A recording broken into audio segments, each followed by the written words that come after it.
What's up, Internet? It's me, Jake Kobrin, and you are listening to another episode of the Quarantine Sessions podcast. I began to record episodes for this podcast at the beginning of the year 2020 during the COVID-19 pandemic, and the inspiration behind these podcasts was to provide a platform for the pillars and leaders of my community to share their voice and to help construct an inspiring narrative for people in this time of crisis, when a need for the upliftment of the spirit has been at its most urgent. This podcast centers around themes of art, creativity, spirituality, and psychedelics. And the incredible people I've had conversations with are all people who have bravely stepped outside of the conventional way of thinking and the conventional way of being and have transcended the matrix of the default reality, living life on their own terms. They are all people I respect deeply, and it has been an amazing opportunity and a privilege to speak to and learn from them. Most of these podcasts have been recorded live through Instagram, which is a new and somewhat experimental medium to conduct podcasts. I truly hope you enjoy this podcast and continue to tune in for future episodes. It's really a labor of love on my part. And thank you so much again for listening. Without further ado, here's the show. This episode today is with Elaina Ray. Elaina Ray is a friend of mine here that also lives in Ubud, Bali. Elaina Ray is a transformational business coach and marketing expert.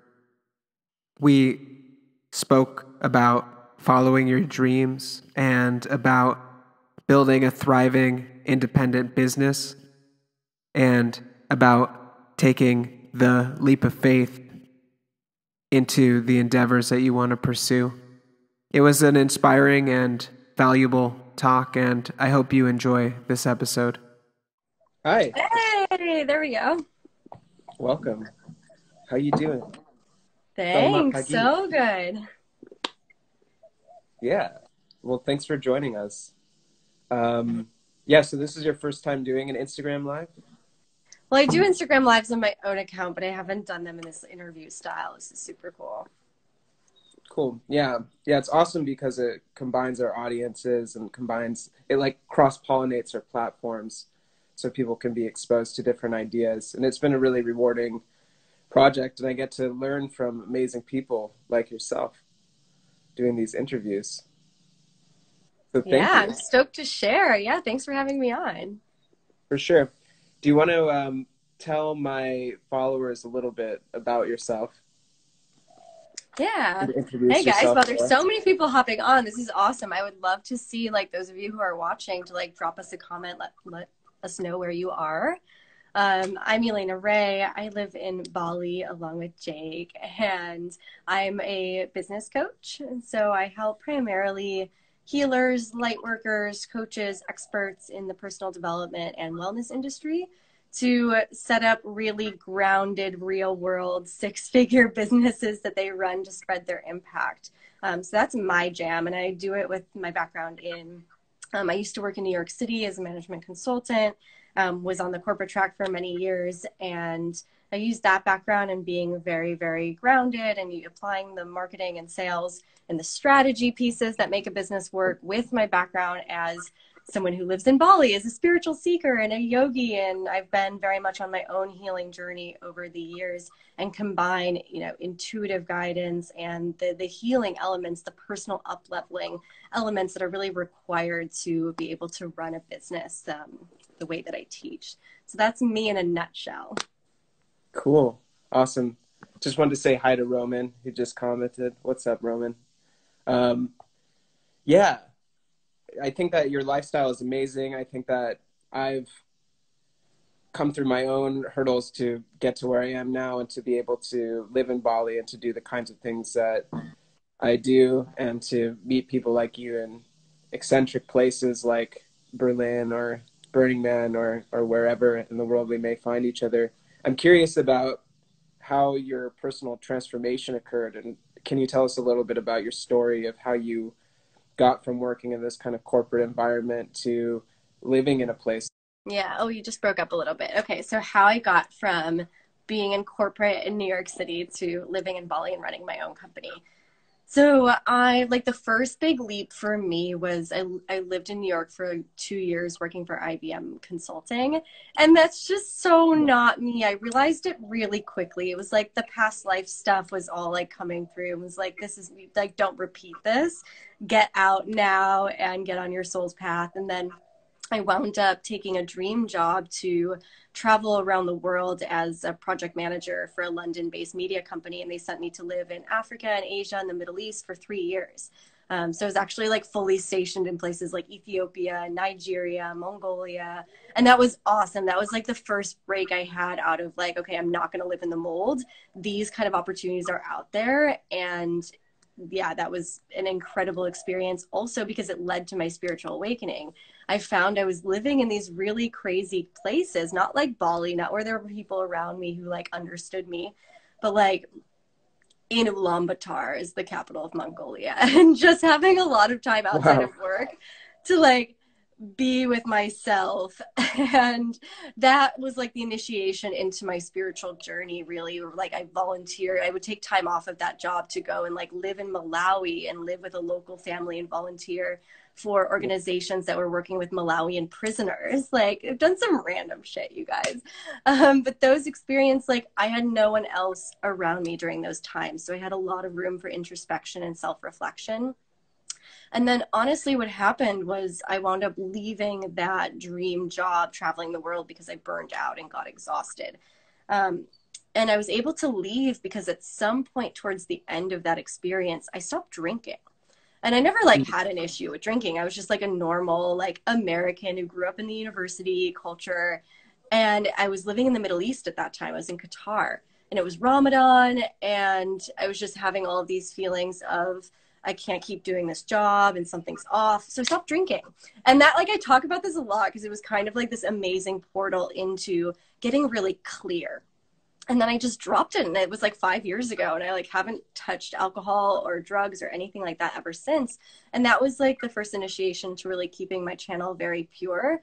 And that was when all the clarity about my purpose and what I really wanted and the courage to go and like leave and go on a 2-year trip around the world and study in India with my teachers and eventually find Bali and do a lot of the healing work. But that set the stage. And I say that because maybe there's people watching this that, are like not taking care of themselves in the optimal light. And it really starts with like the physical vessel, I find, and clearing that out. And that's what lets me like do intuitive channelings in my coaching sessions, that lets me write from a certain place. And that's been like my guidance system fully on board. Awesome. Yeah, absolutely. I completely agree with that. Something that kind of came through to me while you're talking is this idea of service. It seems like you've been in positions a lot where you're in service to some kind of greater cause. What do you find the relationship is between being of service and reaping the rewards of that and being abundant? Yeah, that's a really good point. Even now running like a 6-figure, soon to be multi-6-figure company, it is on the basis of everything that I do for my people is through this lens of like, when someone hires me, they're not getting like this like half-assed version of myself. They're really getting me like fully in their lives and businesses and backing them for as long as our contract and then beyond goes on. And it's this like relationship of, I really show up and give everything that I've learned, everything that I've implemented, really call them to their highest good and like come with my full self in service. It's like, well, yeah, you hired me. And then the dynamic becomes, I'm here to serve you in growing your business. I'm here to like be this extra pair of hands inside of what we're creating together. And I also help people a lot to see who are like blocked around asking for money or selling or creating, really abundant level programs in their business, who are blocked around, oh, that's not good for me to do that. And to actually realize where where their business is also of great service, and that they can't work with anyone, they can't help anyone, they can't serve anyone if they can't enroll people and make money and support themselves to be able to do that work. And so I help with a lot of mindset shifts to see that those are not incompatible ideas. Just because you're earning a lot of money doesn't mean that you're not of service, and vice versa. Right.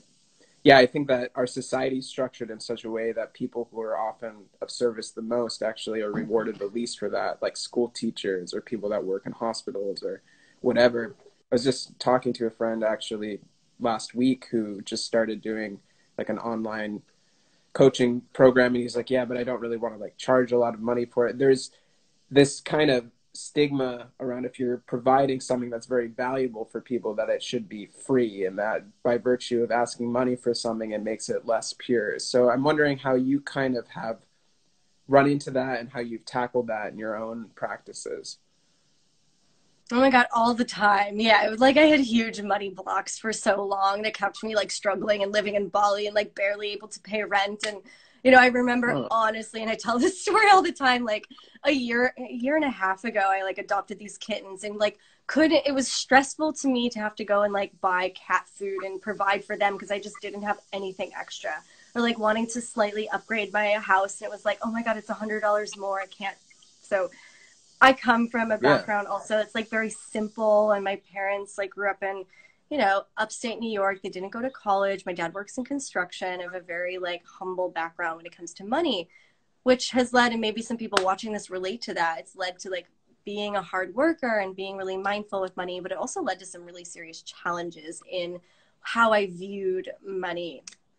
So what has really shifted is seeing in my business, actually, when people step up, when I give my clients the opportunity to invest in themselves at a really high level, it's just a medium of energy exchange. And people say that, and I don't really like the woo-woo-ness behind that. But what I mean by that is it's the most grounded, real world way we have to get someone to commit at the level that they really need to commit to themselves and to the business and to the things that they say they want, to really ignite their inner fire and to be able to like come forward themselves and show up with their highest best self. And that's what I see happen. If I don't charge a lot of money, people are kind of like, oh yeah, it's this side thing, it's not a big deal. But the people who've really invested, their best self shows up. And then what happens? I'm compensated, I'm abundantly, you know, being supported in the container. I show up with my best self. So it's like these two best selves who have put real investment in the form of money and time and energy to one another, who then magic happens. And I see people absolutely explode. Like one of the girls in my mastermind, yeah, it was a super scary investment. She had never invested that much in herself ever, and was doing like the business on her own, and it was going okay. And then in the first 6 weeks of us working together, now just yesterday, she signed another client and is in a very service oriented type of business. And she's made like $22,000 in a month, basically. And that was like her showing up with that commitment and that fire and getting the best results she's capable of. And so that's what I see as the potential when money is exchanged with this really pure energy. So to take it back a little bit, I'm really curious to ask you, when you were struggling and when you couldn't afford cat food to being where you are now, there's a lot of people, I think, that feel stuck and stagnant within a pattern and within a particular paradigm of not making as much money as they want to be making. How would you recommend for any of your clients to snap out of that and to really catapult yourself into a different paradigm? Yeah, so I'm not one of those people that's going to teach you to like manifest and journal about this. Actually, what I did was number one, I started surrounding myself with people who thought about money differently. And that's the most important thing to do, because money is really this like, it's like a relative term. So I'll give an example. If you've ever gone to a foreign country and you didn't know the currency exchange, when you went to buy something, wasn't it just like, okay, yeah, like whatever, I don't really know what any of this means, until you had something to compare it to and go, oh, wow, that dinner is the equivalent of like 10 taxi rides or 1 month of rent. So that's not in my budget. So it's this like relative thing.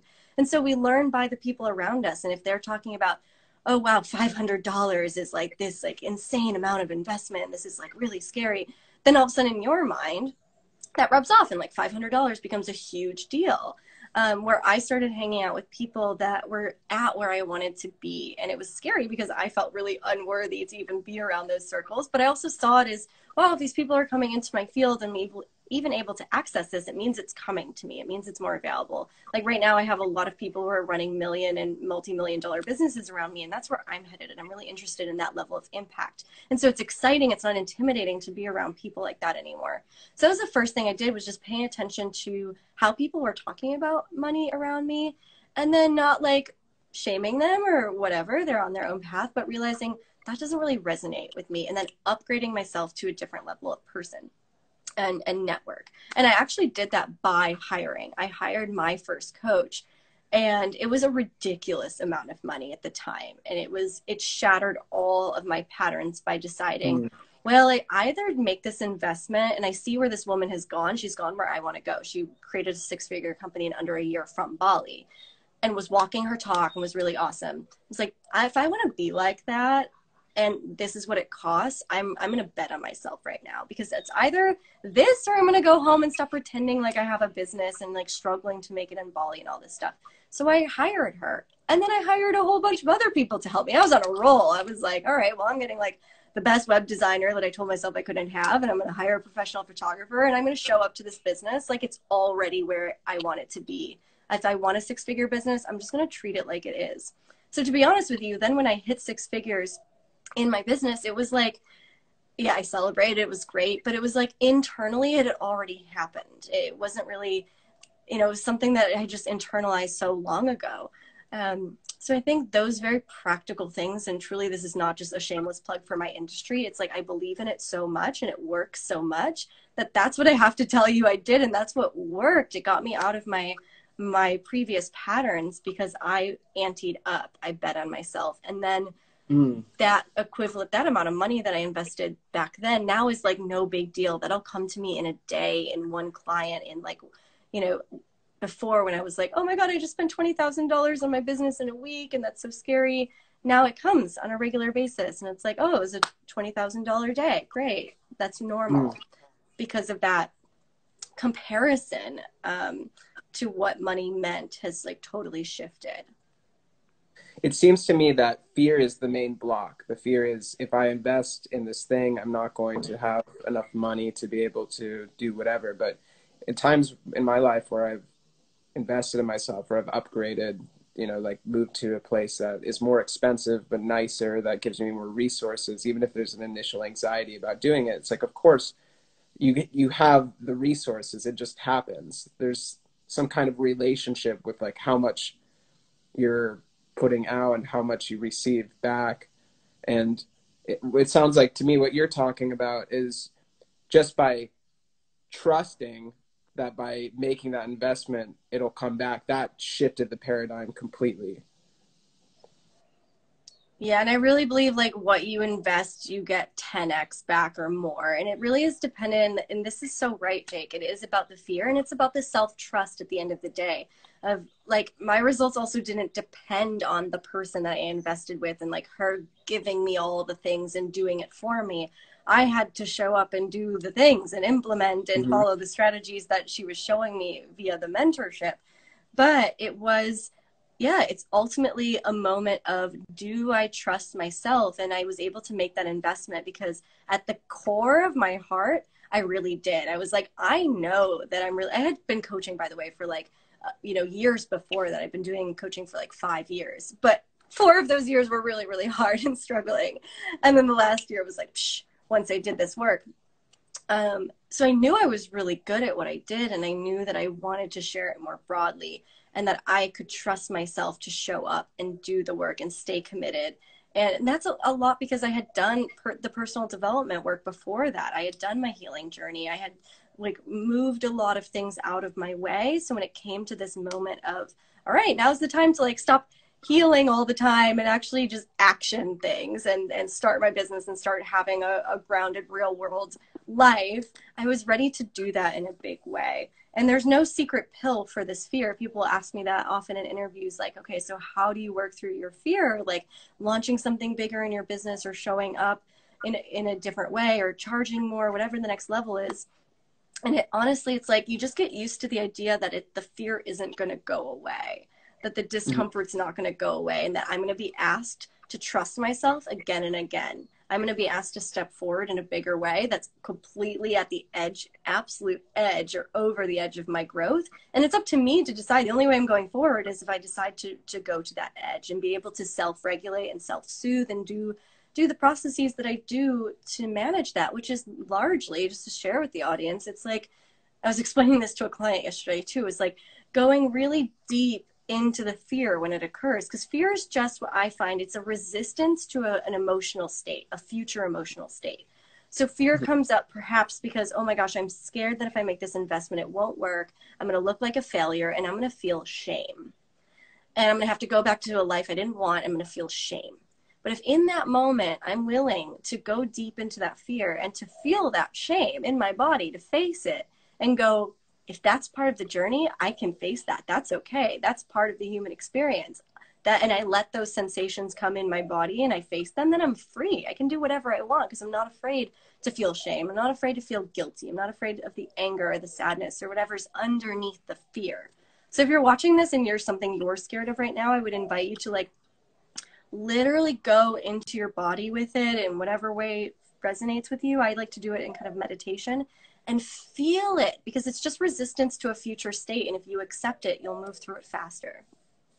That's so true. Yeah, I find that there's so much that is rewarding that's on the other side of that fear. You can become even addicted to kind of jumping into situations that are kind of scary, because it feels so good when you actually do that, when you muster that courage and you jump into the unknown, and it's always like a level up on the other side. I wanted to ask you though, you mentioned these emotional blocks, that you had done all this healing work. How much do you think that these kinds of emotional blocks or spiritual malignancies are linked to our amount of abundance? And how much in your own coaching work do you put an emphasis on that healing work to help assist people in realizing their dreams and visions? Yeah, 100%.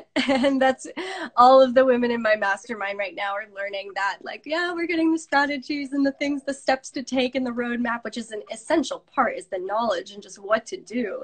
But they may not have exactly realized how much they would have to move through inner work and personal processes to be able to action those things, to step up in that way, to be that visible, to show up as a leader. You only going to make money and have a business if you can show up as a leader. And that's where all of the self-doubt, the self-worth, am I good enough stuff comes up. And that comes from our childhood. It comes from the first, deepest impressions that were made on us. So I do have like quite an equal emphasis in my business on, we need the structures and there's going to be a journey you're going to go on and supporting that journey. So I'll say in my case, honestly, what it was, this is like it's an interesting story I tell. I had scoliosis for it wasn't since I was a child. It happened maybe sometime in my 20s or something. And I got to the point when I was in Bali the first year, my spine was like this S. It was really extreme. And I was blocked in my life outside of that, just wasn't able to figure out, well, I'm so gifted. I have so many different things I could do. And I would start something and stop it. And I would not be able to really charge, or, it was just this start-stop thing, really. And there was no clarity that was coming. There was no commitment. There was no resolution to the things that I was starting to do. And that went on for a couple of years. And so at some point, though, I made this connection like, wow, my back there's something going on in my spine.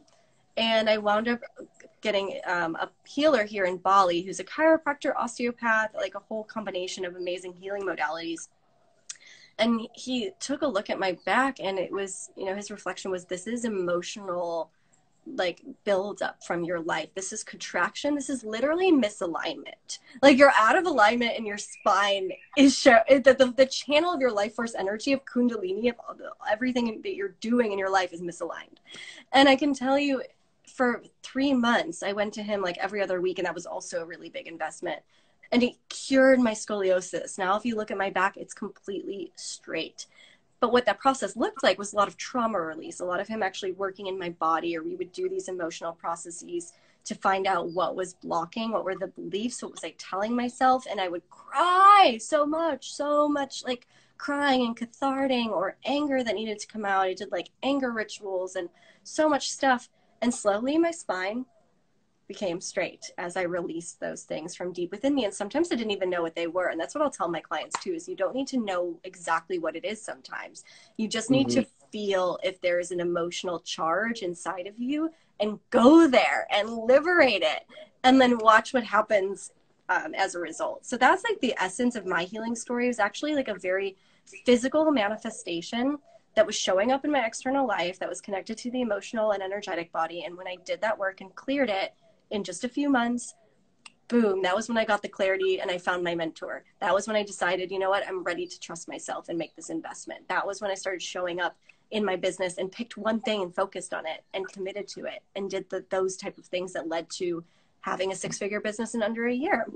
And it was a very deep process. Wow. Yeah. I think also there is this idea that spirituality or healing and business and abundance don't really go together. So I'm curious how you reconcile those apparently divergent interests, being wealthy, having abundance, living a affluent material existence, as well as also having a fulfilling spiritual life, engaging in healing practices, things like that.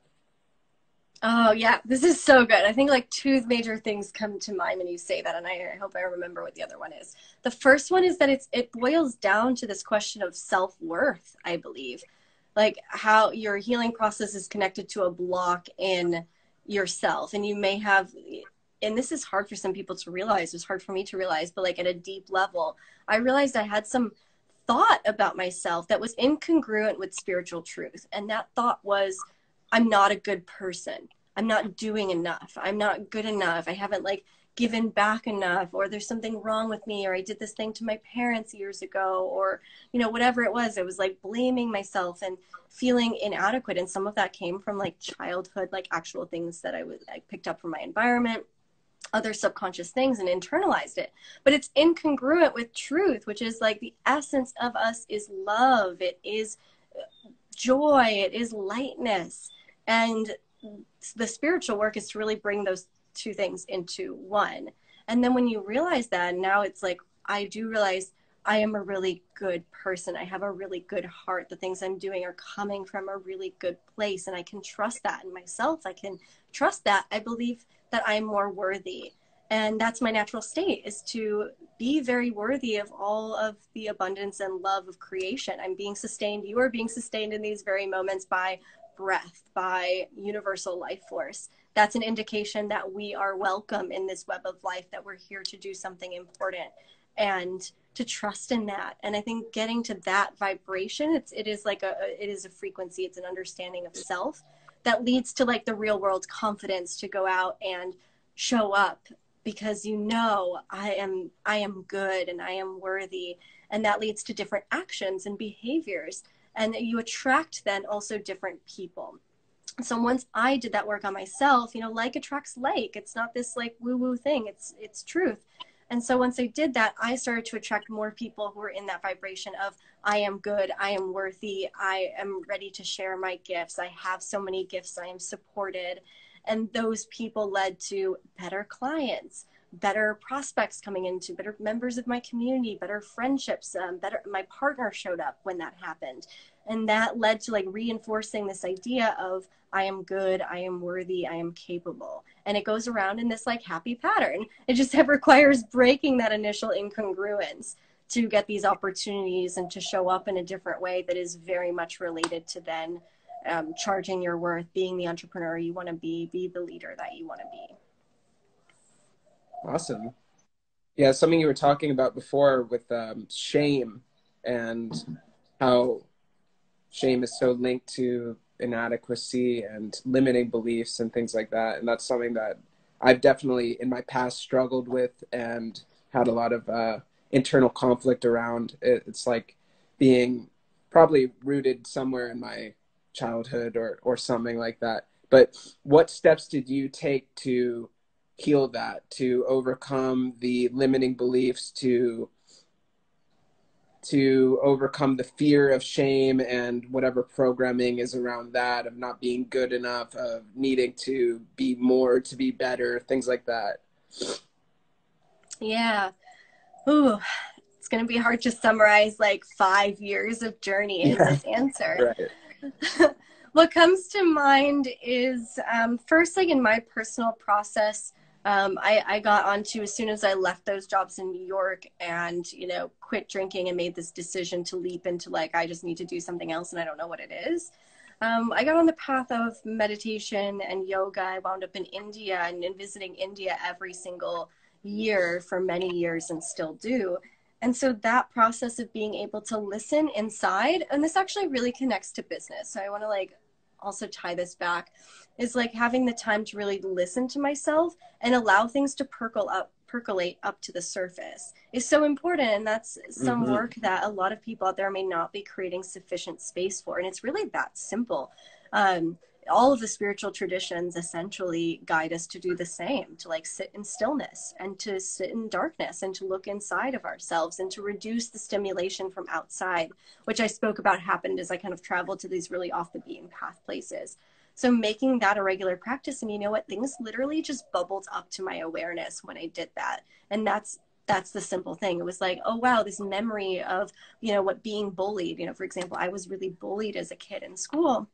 That would start to percolate up and go, oh, wow, I see how that's connected to my fear of writing something on social media that someone may disagree with and being shamed for it. And that leads me to not show up in my business the way that I want to show up. And making that connection, then it was in my conscious awareness. And I could decide, oh, that's not going to compute anymore, and just let it dissolve through the light of awareness. And then I think it's also a big part of realizing that there's no magic pill. Again, there's nothing that like, there's no, like, I have a lot of processes and stuff like this for my clients too, but there's really like no one thing you do. And then all of a sudden you're just cleared of your limiting beliefs. What happens is you just equip yourself with the basic tools. Like I already spoke about, feeling the fear, feeling the emotions behind things and letting the emotions, you know, release their charge.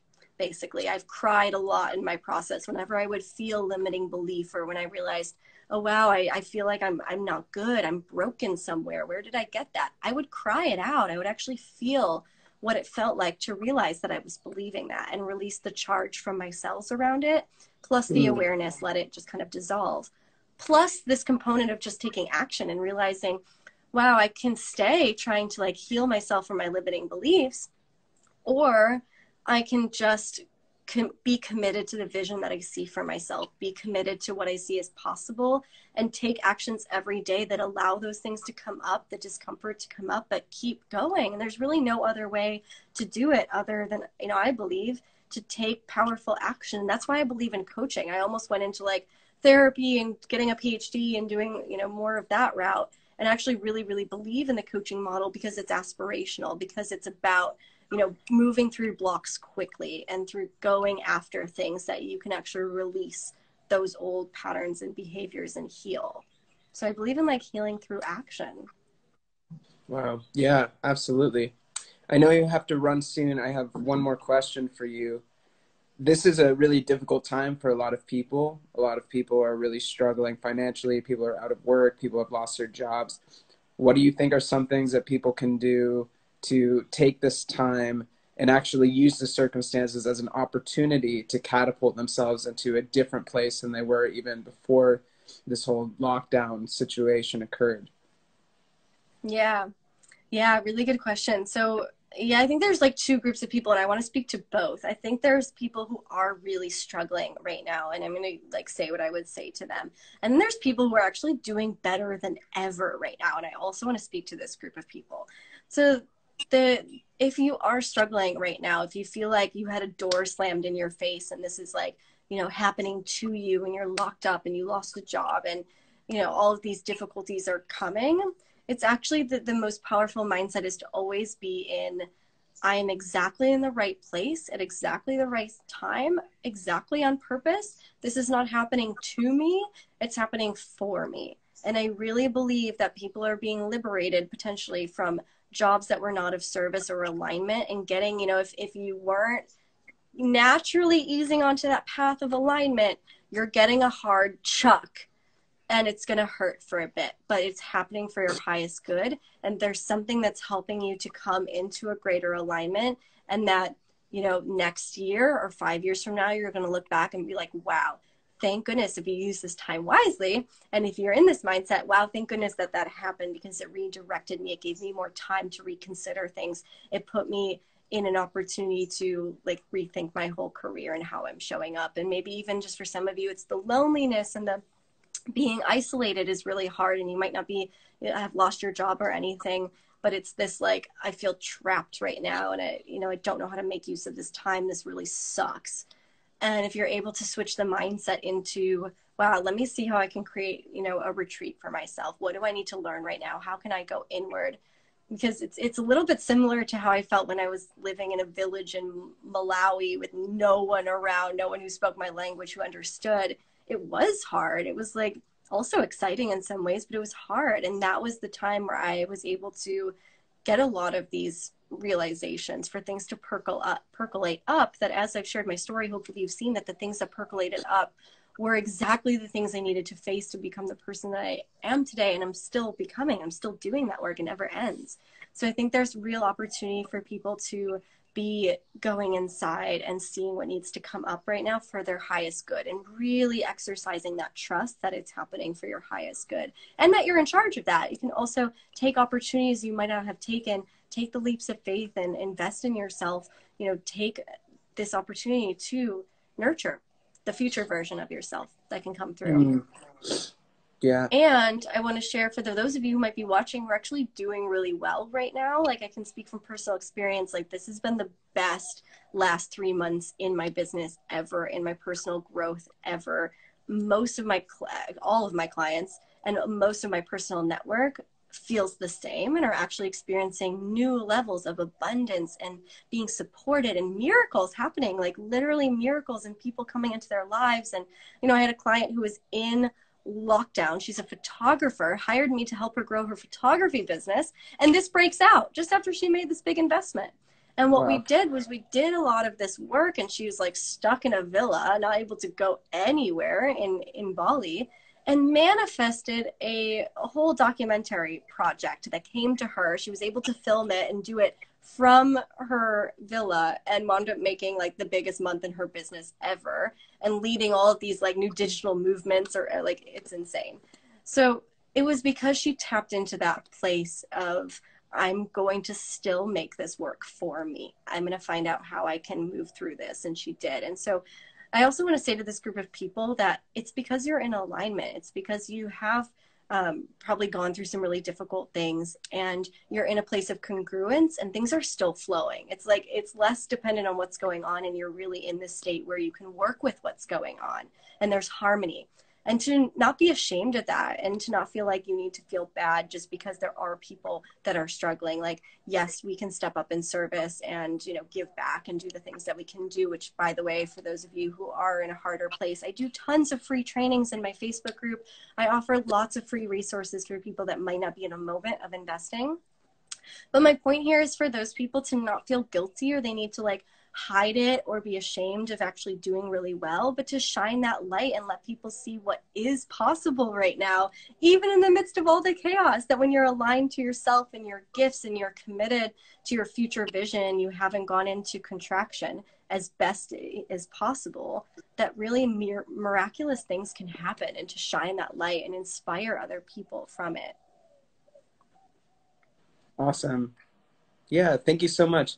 Do you have time to see if there's maybe any questions, if anybody wants to ask like a few questions? Totally. Yeah, I can actually hang out or like handle another question, maybe like 10 more minutes, and then I have a client call after this. Okay, cool. Yeah. So happy let's to see if if anybody has any questions. This has been awesome. I feel like I'm getting all these little downloads, insights, like I feel it calibrating in my nervous system right now.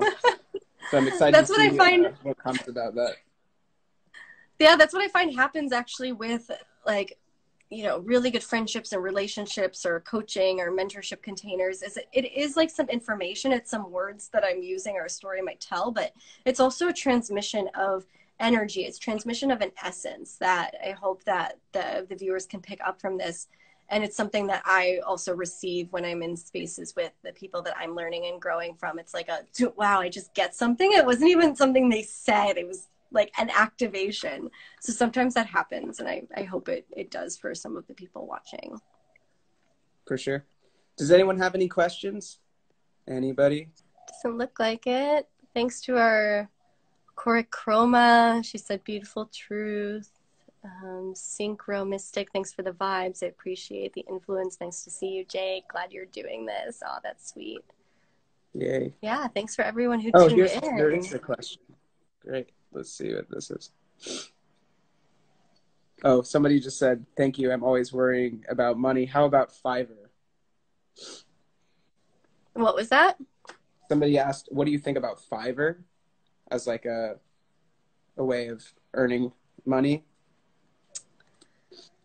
It would be really hard for me to make a recommendation without knowing the person's skill set, because I think Fiverr is like generally a low cost platform where you'd be getting like just, like $20 an hour, $50 an hour. I don't know how that exactly works, but I would like err on the side of like, I always help my clients really build out more robust programs and packages and offerings of their gifts and services rather than going the low end route.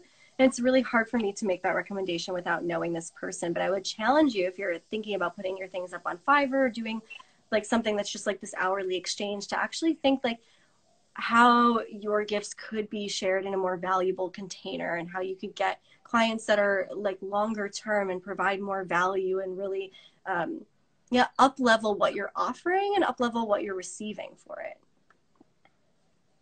Yeah, absolutely. Yeah, I think Fiverr, I've thought about it. It just seems really low on the spectrum. I guess that if you're a budding artist, actually you could think about it like being paid to learn and doing kind of lower paying jobs just to gain more experience is fine, and that's a good thing. And I think that is kind of a rite of passage for any artist to go through. So in that case, it can be a good thing. You just have to have the right mindset and the right kind of perspective on what you're doing and why. Yeah. Somebody asked favorite color. I personally like gold and black. And it's like, the lightness, the gold is this high charge, high frequency, and black is like the void. So it's just the polarities united. What's your favorite color? I love red lately. I just love the like passion and the vibrancy and the sexiness behind red. I'm a big red fan too. Corey Cool. Chroma asked, she was like, sorry, I don't know if it's a she or he actually. Are we going to be able to watch this again? So is this replay going to be available anywhere? I'm recording all of these to be posted on YouTube and then also on SoundCloud. And I'm working on getting these uploaded onto podcast servers like Podbean and Apple Podcasts and whatever. I now have quite a backlog of these interviews, and I'm recording several per week. So it's taking me some time, but yeah, I'm getting them up. I'm going to put up at least one per week for people to watch. So yeah. All right, Awesome. Elaina, So this was Thank awesome. you, Jake. Yeah, thanks so much. And if any of you guys, where you can catch up with me after this is best in my Facebook group. I have a Facebook group. It's called Soul Level Shifts. I share all sorts of resources around business growth, mindfulness, healing, personal development, the intersection of those worlds, and helping people build six-figure businesses inside. And again, these are usually like light workers, healers, experts in personal development and wellness. So come hang out there. There's free trainings. You'll know about every way to work with me there and connect with some amazing people. Awesome. Yeah, thank you. Be well. I'm sure I'll see you soon. See you soon. Bye, guys. Thanks, guys. Thanks for watching. Thanks.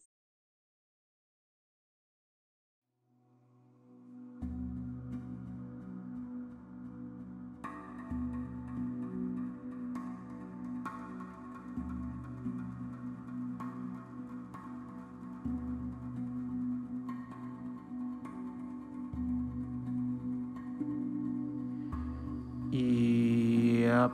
So we did it, guys.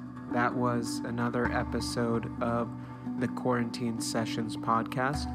I am the host. My name is Jake Kobrin. I want to thank you again for tuning in and listening to this episode, and I hope that this was a valuable experience for you. If you're interested, you can watch these podcasts live on Instagram. I am doing between 3 and 4 live podcasts per week. And if you want to find that, my Instagram account is _.Kobrin._, just for aesthetic embellishment. And please subscribe to this podcast so that you can be notified of further episodes. And that's about it. Many blessings to you wherever you might be.